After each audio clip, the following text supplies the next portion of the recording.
Welcome to Jerry's Jargon this week. This will be a weekly feature during the legislative session to keep you abreast of all the developments at the state capitol here in Des Moines.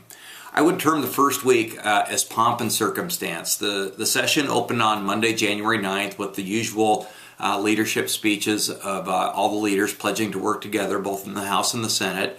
Now, one of the things that we have this year that hasn't changed is the same parties are still in control as last session. The Republicans are in control of the House by a 60-40 vote margin, and the Democrats control the Senate by a 26-24 margin, and they retained that after the special election in the Marion area this last fall, where Senator Liz Mathis was elected as a Democrat and replacing Swati Dandekar, who had resigned to go to work at the Iowa Utilities Board. Now, the governor had his State of the State address on Tuesday where he laid out priorities which included the commercial property tax reform, and I'm going to have more in a minute on that.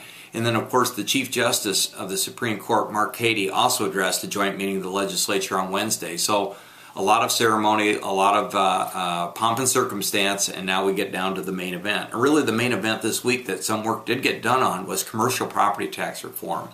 We had the House proposal and also the governor's proposal, and of course we also have left over from last year the Senate Democrats' proposal, which actually passed out of the Senate and is now eligible over in the House again.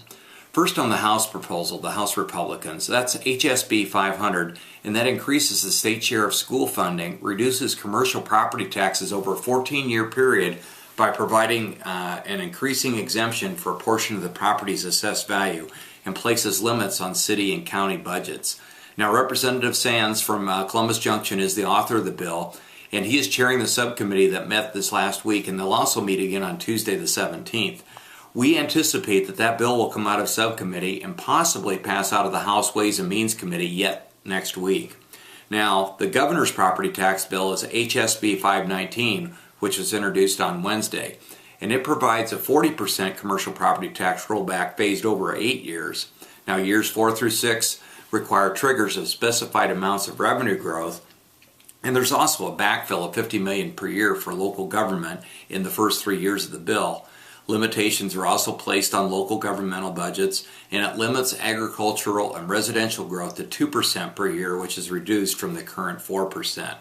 Now, reportedly, Representative Sands has pledged to get HSB 519, the governor's bill, also out of committee, so both property tax bills can be debated on the House floor.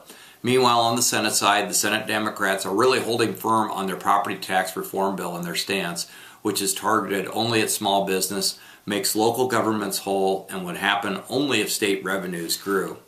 The governor is putting a lot of political capital into his proposal and has modified his proposal dramatically from last year based on feedback. And the House proposal could maybe best be termed as middle ground between the two. This will be a big public policy debate this year, so stay tuned. Next week, we're going to break down the property tax proposal specific how it affects the grocery industry on Jerry's Jargon.